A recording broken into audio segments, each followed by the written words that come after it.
Bienvenidos al curso Patógenos, Agresión y Defensa.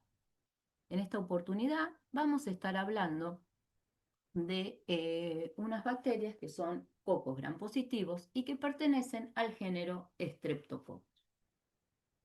Para comenzar, vamos a ver lo siguiente. ¿Qué les dice esta imagen? En esta imagen, si nosotros describimos las imágenes que están en esta diapositiva, podemos decir que hay lesiones que son de un proceso infeccioso, lesiones que son más superficiales, que se dan en piel, lesiones que se dan más en las mucosas, por ejemplo en las fauces, y lesiones mucho más profundas que pueden ir más allá de la piel hasta llegar al músculo. ¿Bien? Estas lesiones están producidas todas por un género, que en este caso es el género Streptococcus. Antes de comenzar la clase, les voy a contar qué nos vamos a llevar respondido al finalizar esta clase. Entonces, para eso vamos a estar trabajando con 3 preguntas.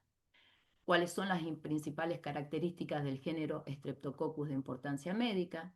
¿Por qué Streptococcus causa infección en el hombre? ¿Y cuáles son las patologías más relevantes que produce? Bien, y para responderlas a estas preguntas, nuestros objetivos van a ser describir las características principales de las especies de importancia médica, analizar los mecanismos por los cuales estas bacterias causan enfermedad y darles elementos de juicio para dimensionar la importancia médica de este género. Para comenzar, tenemos que empezar a diferenciar a este género de otros géneros, ¿bien? ¿Y de qué género lo vamos a diferenciar? Del género Staphylococcus, ¿sí? Al principio, ¿qué características tienen en común? Mediante la tinción de Gram, vamos a ver que tienen una tinción Gram positiva por su peptidoglicano y van a tener una morfología esferoidal. Pero la gran diferencia es el agrupamiento. Y esto es importante porque nos empieza a orientar para el diagnóstico. Mientras que el género Staphylococcus se agrupa en racimos, como en forma de uvitas, de racimos de uva, el género Streptococcus se agrupa eh, en cadenas, ¿bien? Formando cadenas. Otra de las diferencias que nos da una orientación en el diagnóstico es la prueba de la catalasa. La catalasa es una enzima que desdobla el peróxido de hidrógeno en agua y en oxígeno, y ese oxígeno lo vamos a visualizar mediante burbujitas. ¿Y qué vamos a ver? Vamos a ver que la Staphylococcus sí tiene catalasa. Entonces cuando incubamos o enfrentamos a una colonia de Staphylococcus con peróxido de hidrógeno, vamos a ver burbujitas, entonces una prueba de catalasa positiva, mientras que el género Streptococcus no produce catalasa, por lo tanto no desdobla el peróxido de hidrógeno y por lo tanto no va a generar burbujitas. ¿Mm? Entonces, estas son pruebas que nos permiten y que son orientativas a la hora para empezar a orientarnos en el diagnóstico. Bueno, además, dentro del género Streptococcus, hay una clasificación que usamos todos los días en la clínica, que es el tipo de hemólisis que producen. ¿Bien?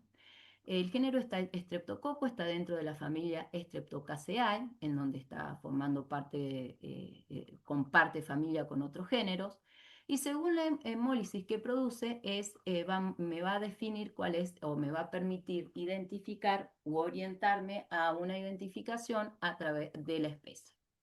Entonces, recuerden que el género Streptococcus crece muy bien en agar sangre y nosotros la utilizamos como herramienta para poder visualizar la hemólisis, que es la destrucción de los glóbulos rojos. ¿Bien? Si hay una hemólisis total, que se denomina beta-hemólisis, vamos a ver las colonias, que son estos puntitos, con un halo totalmente transparente alrededor de la colonia. Ese halo totalmente transparente está mostrando que es una hemólisis total, o sea, hubo una destrucción total de los glóbulos rojos, entonces son estreptococos beta hemolíticos, y en el ejemplo de acá, en el ejemplo clínico, vamos a hablar de Piógenes y de Agalactiae. Se produce una alfa hemólisis cuando hay una destrucción parcial de los glóbulos rojos, una degradación parcial de los glóbulos rojos, entonces va a quedar un halo verdoso alrededor de la colonia, porque estos glóbulos rojos no se destruyeron todos, entonces, y quedan metabolitos de la hemoglobina. Bien, ¿quién es el que produce una alfa hemólisis? Streptococcus pneumoniae. Bien, y la gamma hemólisis corresponde a una ausencia de hemólisis, que significa que vamos a ver las colonias y no vamos a encontrar ningún halo de destrucción o total o parcial de los glóbulos rojos. Bien, entonces, en la clínica ustedes lo van a utilizar para su clasificación, para la clasificación van a utilizar la hemólisis que genera en agar sangre. Bien, en cuanto a su estructura y a sus características, perdón, en cuanto a sus estructuras y características, el género Streptococcus, mirando esta microscopía electrónica de transmisión, podemos decir que son cocos en cadenas, pero fíjense que el septo de división no se termina de dividir. Entonces se forman como diplococos, y esto en el microscopio, cuando hacemos la tinción de Gram, se ve esa estructura o esa forma lanceolada que uno ve, ¿bien? Que piensa que es un coco bacilo, no, son diplococos, y tienen esa estructura así ovalada o lanceolada. El tamaño que tienen son chiquitos, son de 0,5 a 1,2 micras, son inmóviles, por lo tanto no presentan flagelos, no presentan formas de vida un tipo de vida de resistencia, que son las esporas, y lo que tienen es una pared bacteriana gruesa, en donde está formado por el péptido glicano, ácidos teicoicos, mucha proteína M y otras proteínas. El ácido teicoico, recuerden que es antigénico, y la proteína M es antigénica y es determinante de patogenicidad, y ya vamos a ver qué significa esto. ¿Bien? ¿Y para qué sirve la la pared celular? ¿Cuál es la función? Ya ustedes la saben, que es determinar la morfología de la bacteria, proteger a la bacteria del yodo osmótico y provee alta resistencia a los agentes ambientales. Bien, para continuar y para tener en cuenta las características del crecimiento, este género es un género que está formado por bacterias que son exigentes o fastidiosas para su crecimiento. Crecen rápidos, en 24 horas ya, 24, 48 horas ya hay un crecimiento. Necesitan muchos nutrientes que se lo da el agar sangre, por eso se crecen en agar sangre, y forman colonias circulares que son pequeñitas, que son no pigmentadas, es decir, que son transparentes y parecen como gotitas de agua, como gotitas de rocío de agua. Tienen un metabolismo anaerobio facultativo, es decir, que si hay oxígeno, usan el oxígeno y respiran. Si no hay oxígeno, entran en estado de anaerobiosis. Y algunas especies son microaerofílicas. ¿Qué significa esto? Necesitan un poco de dióxido de carbono para crecer. Son catalasas negativas, como veníamos hablando, y recuerden que en agar sangre producen alfa hemólisis, beta hemólisis o gamma hemólisis. Bien.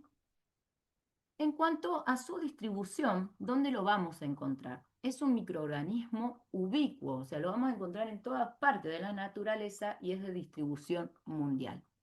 Esta parte es muy importante. Algunas integran la microbiota normal transitoria de cavidad bucal, faringe, mucosa nasal, pliegues cutáneos y perineo. ¿Y por qué esto es importante? Porque a la hora del diagnóstico, al ser microbiota normal o habitual, uno tiene que pensar si la lesión que está teniendo o la enfermedad que está teniendo puede ser debido a este género y no a otros géneros, ¿bien? Porque en los cultivos y en el GRAM uno va a ver como microbiota normal al género Streptococcus, ¿sí? Entonces hay que estar atentos a eso. Hay diversas especies que son de importancia médica, que ya las vamos a ver, y causan diferentes o diversas infecciones, tanto a individuos de la comunidad como a individuos hospitalizados. Em, bien. Em, Ahora vamos a ver un sistema de clasificación de importancia médica, que es la clasificación de Lanfield. Bien, este es un sistema de clasificación que fue desarrollado por Rebecca Lanfield. Rebecca Lanfield fue una microbióloga estadounidense que se dio cuenta y que utilizó la naturaleza antigénica de los carbohidratos que presentan los estreptococos alrededor de su pared celular, ¿bien? De los carbohidratos. Y estos carbohidratos, según el tipo de carbohidrato que tienen, permiten o se definen o definen distintos grupos de estreptococos, que van de la A a la K y de la K a la B. ¿Bien? Entonces, por ejemplo, Streptococcus pyogenes, según es un beta hemolítico y es del grupo A del Anfiel. Otro beta hemolítico de importancia médica es Streptococcus agalactiae y es del grupo B. Streptococcus pneumoniae no cuadra, no se encuadra con ningún tipo de carbohidrato y de la clasificación serológica del Anfiel, junto con el grupo Viridans, que el grupo Viridans es microbiota habitual. Entonces, con este grafiquito, con este cuadrito, nos damos perfectamente cuenta que en la actualidad solo es útil esta clasificación para el reconocimiento de los estreptococos beta hemolíticos. Entonces,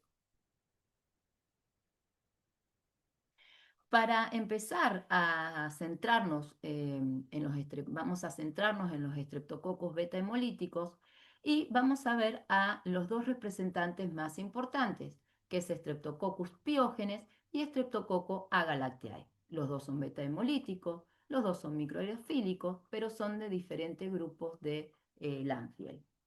Piógenes es del grupo A y agalactiae es del grupo B. Ambos dos, ustedes en la clínica, cuando estén en el hospital, van a estar hablando de que es un grupo eje A o un grupo eje B. ¿Qué significa esto? Estreptococo grupo A, van a saber que es Piógenes. Estreptococo grupo B, van a saber que es Agalactiae. Y la diferencia de las dos es, para poder diferenciar entre estos dos beta hemolítica, es uno, Piógenes, es susceptible a la bacitracina. Entonces, la bacitracina es un antibiótico, por lo tanto, si nosotros llegamos a observar que pensamos que hay una colonia que puede ser Streptococcus pyogenes, se siembra en forma masiva en el agar sangre y se va a ubicar un antibiótico, un disquito de bacitracina, que es el antibiótico. Si vemos que no hay crecimiento o hay un halo de inhibición del crecimiento de la bacteria, estamos en presencia de Streptococcus pyogenes. Bien. En cambio, para Streptococcus agalactiae, vamos a observar que vamos a hacer la prueba de CAM, y es prueba de CAM positiva. ¿Y en qué consiste esta prueba? Bien, en agar sangre se utiliza y se siembra una estría de Staphylococcus aureus que produce alfa-toxina, una toxina que también hace una beta-hemólisis, y en forma perpendicular se va a hacer una estría de la muestra de estreptococos que nosotros pensamos, o problema que pensamos que es Agalactiae. ¿Cómo nos vamos a dar cuenta que es Streptococcus agalactiae? Porque se va a generar una hemólisis sinérgica, ¿bien? Entre la estría del estreptococo sembrado con la estría del Staphylococcus aureus. Y esa gran hemólisis que se observa se va a observar en punta de flecha, y esto es una prueba positiva de CAM para estreptococo A-galactiae. Bien, vamos a ver, se forma una punta de flecha por la beta-hemólisis que existe. Bien. Bueno, entonces ahora vamos a hablar del Streptococcus piógenes beta hemolítico grupo A y vamos a ver cómo es que produce las enfermedades. Bueno, ¿por qué los producen? Es un patógeno multifactorial que presenta factores de virulencia que pueden estar en el cuerpo, por eso le decimos factores somáticos de virulencia, y sino factores secretados de virulencia. Son todos factores de virulencia, pero unos van a estar en el cuerpo, en el soma de la bacteria, y otros van a ser liberados al medio al medio exterior. Bien, entonces, lo primero que tenemos que saber que Streptococcus presenta una cápsula de piógenes, una cápsula de ácido hialurónico, que es muy importante porque le da la capacidad de hacerse invisible ante el sistema inmunológico. También presenta diferentes adhesinas como la proteína de unión a la fibronectina, los ácidos lipoteicoicos, que además de actuar como adhesinas son antigénicos, presenta fimbrias, genera una peptidasa C5A peptidasa, que lo que hacen es degradar el C5A del complemento y no, entonces de esta manera no permite que el complemento la opsonice y sea reconocida sea reconocida por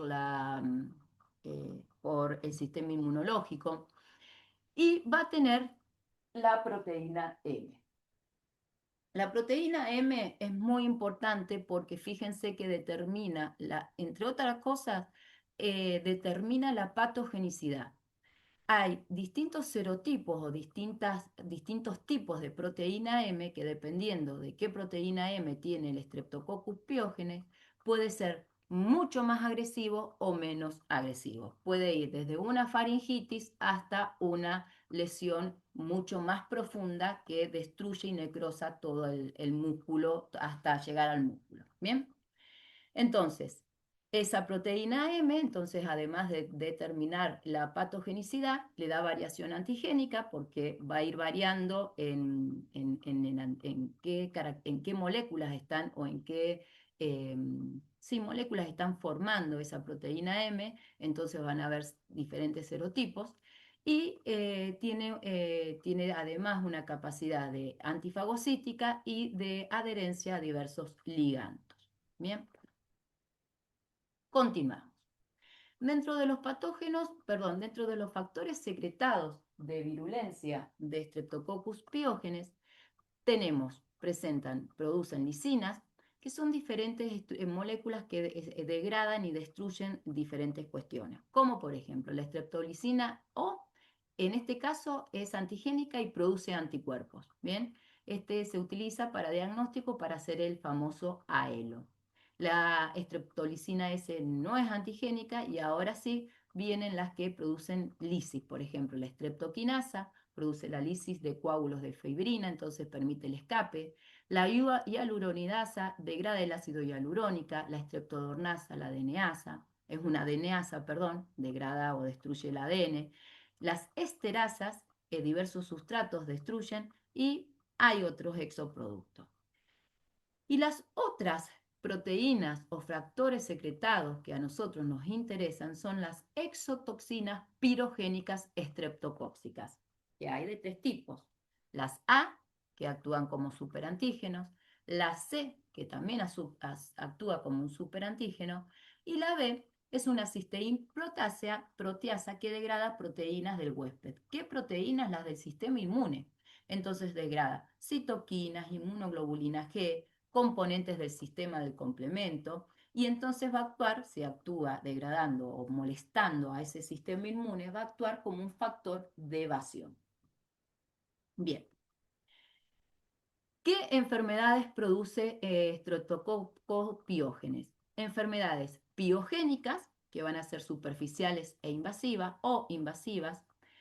Las enfermedades causadas por las exotoxinas pirogénicas estreptocóxicas, como es la escarlatina, y complicaciones no supurativas post-estreptocóxicas. Estas complicaciones no supurativas son una de las más importantes. ¿Por qué? Streptococcus pyogenes se puede, trabaja o se la mata, se la elimina con penicilina. No es una bacteria que genere resistencia. Bien, el tema es que faringitis maltratadas, mal curadas o no tratadas pueden llevar a complicaciones no supurativas post-estreptocóxicas.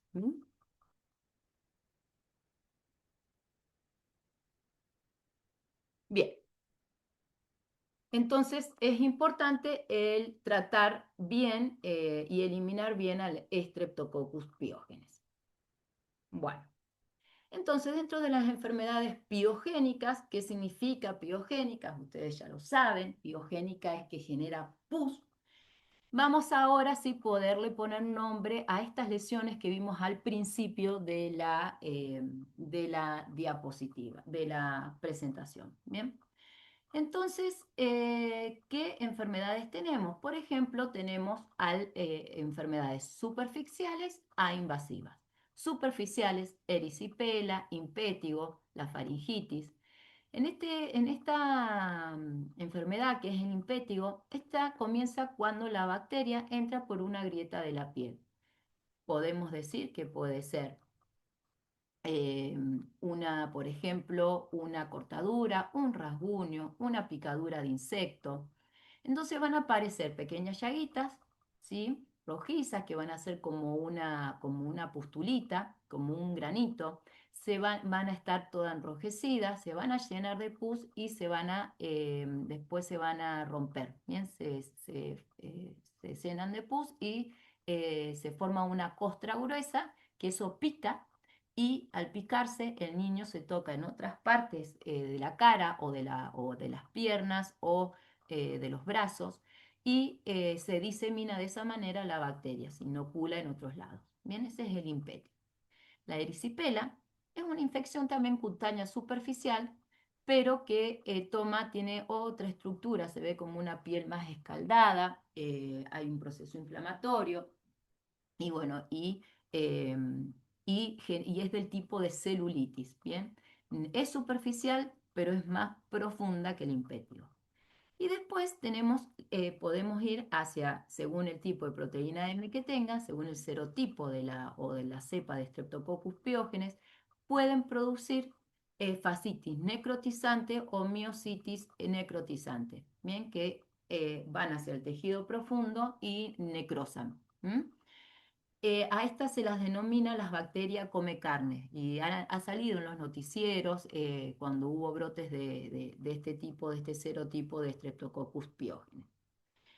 Y ustedes a Streptococcus pyogenes ya lo están conociendo por los prácticos de laboratorio como productora de faringitis. Bien, es una infección piógena superficial, recuerden, genera pus, es frecuente en el grupo etario de 5 a 15 años de edad y la principal bacteria causante de la faringitis es esta. Bien, bacteria. ¿Por qué renombramos bacteria? Porque en realidad los agentes más frecuentes causales de faringitis son los virus.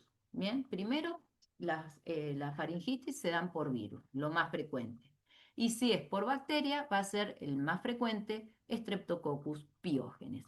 Bien, bueno, y se transmiten por gotitas respiratorias, o sea, cuando uno habla y no se tapa, tose y no se tapa la boca para toser o para estornudar. Bien, sigamos.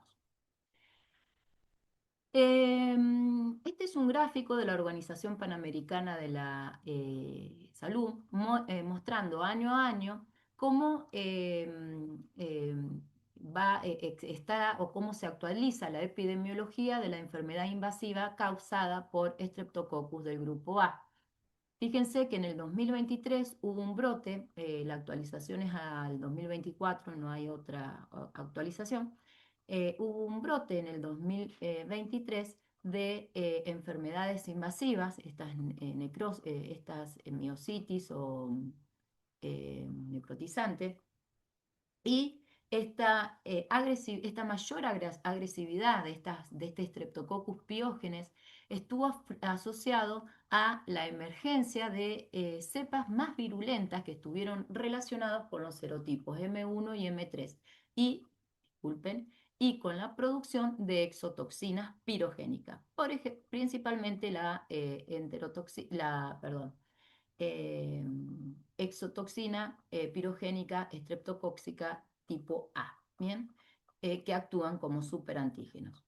Ustedes van a saber lo que es un superantígeno, ya lo saben porque lo vamos a ver en la clase de el género Staphylococcus. Continuamos. Bien, las enfermedades causadas por las exotoxinas pirogénicas estreptocóxicas, un ejemplo es la escarlatina. La escarlatina se produce porque cuando hay un cuadro de faringitis, puede ocurrir que esta bacteria justo tenga los genes que codifica para las exotoxinas pirogénicas estreptocóxicas. Entonces, en un proceso de faringitis, la bacteria se está replicando y va a producir estas toxinas. ¿Bien? ¿Y qué va a pasar? Esta toxina lo que va a hacer, ya sabemos que actúan como superantígenos, entonces van a producir lo siguiente, una manifestación cutánea y mucosa. Van a ver que el niño va a tener un sarpullido rojo en el cuerpo, que cubre la mayor parte del cuerpo, va a tener dolor de garganta por la faringitis y fiebre alta. Fíjense que se ve ese sarpullido en el tronco, en los brazos, en los cachetitos, ¿bien? Y en la mucosa. Y se ve algún signo muy clásico de la escarlatina, es la lengua en forma de fresa o de frutilla, ¿bien? Que está totalmente inflamada y que tiene ese sarpullido también rojo. Bien, y ahora vamos a las complicaciones no supurativas postestreptocóxicas. Estas complicaciones no supurativas postestreptocóxicas se van a dar porque se producen por que no se curaron bien la faringitis o no se trataron y sí o sí tienen que tener genes que lleven a las bacterias, ¿no? El Streptococcus pyogenes tiene que tener genes que lleven, que estimulen a estas características o a este mecanismo que vamos a contar. La fiebre reumática se produce cuando la faringitis está maltratada, se da 2-4 semanas después de haber tenido faringitis y se da porque hay un mimetismo molecular entre la proteína M y la proteína del huésped, que sería la miosina. Es decir, que el huésped genera anticuerpos antiproteína antiproteína M y que van a ser, esta proteína M es semejante a la miosina, que es nuestra, que es del huésped, ¿tá? Del ser humano. Entonces, el anticuerpo no reconoce quién es proteína M y quién es miosina, entonces va a atacar al tejido nuestro. En donde vamos a tener las manifestaciones en las articulaciones, en el corazón, en la piel y en el cerebro. La otra complicación no supurativa es la glomerulonefritis aguda, que afecta a niños 2 semanas luego de sufrir faringitis y a niños y adultos de 3 a 6 semanas luego de una infección cutánea. En ambos casos, ocurre sí o sí, la bacteria tiene que ser una cepa nefritogénica y hay muchos pocos serotipos de proteína M que tienen esta característica. ¿Cuál es el mecanismo de que producen esta glomerulonefritis?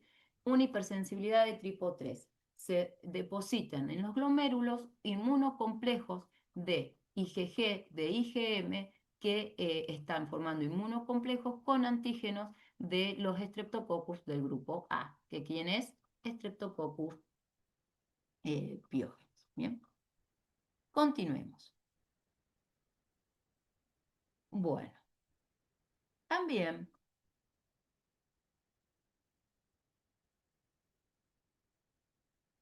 también producen otras patologías en órganos más profundos que pueden ser piogénicas como meningitis, neumonías, infecciones urinarias, respiratorias altas como sinusitis, otitis media, abscesos peritonciales, abscesos retrofaringeos. Y también puede producir un shock tóxico y esto se debe por la exotoxina pirogénica estreptocóxica A, en donde actúa como superantígeno, pero requiere la invasión en el torrente sanguíneo de la bacteria. Tiene que estar la bacteria que justo produce esta exotoxina y de esa manera se te produce un shock tóxico. Bien, continuamos.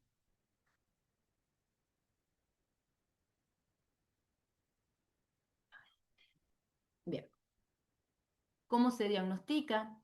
Se hace una buena anamnesis, se hace un hisopado faríngeo o el test rápido de antígeno de pared, cultivo por PCR, se pueden detectar anticuerpos, que es el AELO, que es lo que hablamos anteriormente. El tratamiento es penicilina y hay que hacer profilaxis antibiótica previa a procedimiento quirúrgico, por ejemplo, si me extraen una muela. ¿Mm? Bien. Ahora vamos a hablar del otro beta hemolítico, pero que es del grupo B del Anfiel, que es el Streptococcus agalactiae. También, este es un patógeno multifactorial y es miembro de la microbiota normal del intestino, es decir, que lo tenemos en el intestino. Factores de virulencia principales: péptidoglicano, ácido lipoteicoico, proteínas de adherencia, estreptolicinas, DNasa, neuraminidasa, proteasas. Tiene una toxina que afecta la permeabilidad vascular y produce distrés respiratorio. Esto es re importante cuando se producen infecciones en pulmón y ya van a ver en cuándo se puede ocurrir esto. Y obviamente, como todo estreptococo, tiene su cápsula polisacarídica que le da esa invisibilidad a, en relación al sistema inmunológico. ¿Cuál es la importancia médica de Streptococcus agalactiae en las mujeres embarazadas y que están a punto de parir? Las mujeres embarazadas, bueno, como ustedes ya saben, es microbiota habitual de intestino, este estreptococo, y las mujeres embarazadas, al tener, perdón, cercanía anatómica, la vagina del intestino, uno puede contaminarse o se puede contaminar o colonizar vagina por el Streptococcus agalactiae. Entonces, ¿qué pasa al momento del parto? Si el niño sale por vagina, por parto vaginal, se pueden producir infecciones neonatales que pueden ser de comienzo precoz, 7 días de vida, bien, o de comienzo tardío, 3 meses de vida. ¿Qué le puede pasar? Neumonía, bien, y ahí está ese distrés respiratorio. Sepsis, meningitis, afectar las conjuntivas. Y no es solamente grave para el bebé, sino que para la mamá también. Pueden tener aborto séptico, sepsis puerperal, también puede haber una corioamnionitis. Entonces es importante saber si la mamá está colonizada por el Streptococcus agalactiae. ¿Cómo lo hacemos? En las semanas 35 a 37 vamos a determinar, se le hace un cultivo, un hisopado vaginal, para determinar si está colonizada por Streptococcus agalactiae. Bien, sigamos. En los adultos también puede el Streptococcus agalactiae producir enfermedad. Pero ¿qué condiciones tiene que tener este adulto? Ser mayor de edad, o sea, un anciano, y que tiene que estar inmunodeprimido o directamente cualquier persona que esté muy inmunodeprimida. ¿Qué vamos a tener? Infecciones urinarias en adultos prostásticos, puede producir lesiones gangrenosas supuradas, por ejemplo en diabéticos. Artritis, endocarditis, meningitis, neumonías, empiema, bacteriemia en pacientes o en personas que tengan enfermedad base. Ejemplo, cirrosis, diabetes, neoplasias, infección por HIV. Es decir, que Streptococcus agalactiae es importante en la madre y en el bebé, en mujeres embarazadas, pero tener en cuenta que las personas de edad mayor e inmunodeprimidos también pueden tener alguna infección por Streptococcus agalactiae. Recordar que es microbiota habitual de intestino. Bien, sigamos. Ahora vamos a ir a hablar de otro estreptococo, que es alfa hemolítico, acá lo vemos en la plaquita, que es el estreptococo pneumoniae. Esta bacteria, cuando hacemos un gram, lo vamos a ver como un coco, un diplococo lanceolado, que era lo que les comenté anteriormente. Y acá lo ven en una microfotografía. ¿Dónde lo vamos a encontrar? Distribución mundial. Bien, es microbiota habitual nasofaringea, faringe y nasal. Microbiota, recordemos, de poder identificar en una infección si está dada por realmente un agente patógeno o si yo estoy viendo microbiota cuando hago las identificaciones. Presente eso. Infecta a individuos de la comunidad y el reservorio es el humano exclusivo. Bien, nosotros somos los que tenemos y transportamos de un lado para el otro a Streptococcus pneumoniae.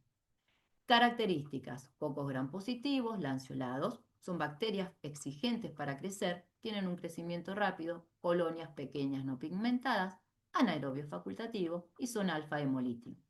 Bien. Factores de virulencia de Streptococcus pneumoniae: el peptidoglicano, el ácido teicoico y lipoteicoico, estos actúan sobre los receptores NOD y TOLS, autolisinas, proteínas de unión, pilis y fimbrias, y acá les marqué en rojo las que son determinantes de patogenicidad: la cápsula, la neumolicina y la IgA proteasa. Bien, la neumolicina, que hace, destruye, forma poros a nivel celular y las destruye. La cápsula hace que la bacteria sea invisible al sistema inmune, y la proteasa IgA, que va a hacer degradar a la inmunoglobulina A, que está en las secreciones. Y acuérdense que Streptococcus pneumoniae o neumococo es el principal productor de neumonía, ¿sí? Y va a pasar por todo el tracto respiratorio, en donde tenemos que tener IgA eh, para protegernos. Y esta bacteria lo que hace es degradar a esa IgA. Entonces, ahora sí, vamos a la siguiente diapo. Y tengan en cuenta que Streptococcus pneumoniae es una de las primeras 10 causas de muerte en los países centrales. Causa más muertes infantiles que cualquier otro patógeno bacteriano. Y es la causa más frecuente de neumonía aguda en individuos de la comunidad. Fíjense que vamos en los dos grupos etarios, niños y ancianos. Y recuerden esto también, es la principal neumonía en individuos de la comunidad y es una neumonía típica. Segunda causa de meningitis en niños menores a un año. Bien, entonces, primera de neumonía y segunda de meningitis. La primera de meningitis es Neisseria meningitidis. Causa otitis y sinusitis en niños. Es la más frecuente causa de otitis y sinusitis, y causa también peritonitis primaria. Y acordémonos que se encuentra colonizando transitoriamente o como microbiota habitual de orofaringe y faringe. Bien, continuamos. Como tiene cápsula y sabemos que el patógeno es el determinante de patogenicidad, es la cápsula, la IgA proteasa y la neumolicina. La cápsula, que es polisacarídica, es poco inmunogénica, pero se han hecho vacunas contra esta cápsula. Entonces hay dos tipos de vacunas que se utilizan: la polisacarídica y la conjugada. La polisacarídica no es efectiva en niños menores a 2 años debido a la inmadurez que tiene el sistema inmune de ese bebé, de ese niño. Entonces se va a aplicar en adultos. ¿En qué tipo de adultos? Bueno, fíjense que protege contra 23 tipos de estreptococos o serotipos de bacterias de Streptococcus pneumoniae. Se recomienda para adultos mayores de 65 años y cualquier persona mayor de 2 años o mayor que tenga ciertas condiciones médicas que pueden llevar a un mayor riesgo de contraer enfermedad neumocóxica. Y luego vamos a tener la vacuna conjugada, que esta sí se aplica en niños. ¿Y qué es la proteína? La vacuna conjugada es el polisacárido capsular que está conjugada con una proteína transportadora fuertemente inmunogénica. Presenta 13 serotipos capsulares y estos serotipos representan la mayoría de las que causan infecciones invasivas en Argentina. Protección estimada de la nueva vacuna conjugada es del 90% en niños menores de 2 años y el 80% en niños mayores de 5 años. Fíjense que tiene un gran porcentaje de protección. ¿Qué significa que sean 23 serotipos o 13 serotipos capsulares? Recuerden esto, que esa cápsula que está formada por polisacáridos van a tener diferentes tipos de polisacáridos, o sea, son todos Streptococcus pneumoniae, pero se diferencian en alguna característica de esa cápsula. Uno va a tener un tipo de polisacárido, otro va a tener otro tipo de polisacárido. ¿Bien? Entonces, teniendo eso, uno va a utilizarlo para hacer las vacunas. Y por último, tenemos otros grupos de estreptococos, como el grupo bovis y el grupo viridans, que estos generalmente son microbiota habitual, el grupo viridans, como coloniza orofaringe, aparato digestivo, aparato geritourinario. Y pueden producir infecciones, pero generalmente producen infecciones intrahospitalarias, ¿bien? Es decir, que la persona tiene que tener tiene que estar o inmunodeprimido o alguna otra enfermedad para que se produzca la enfermedad. Bien, esto es todo del grupo del género Streptococcus y nos vemos la próxima clase.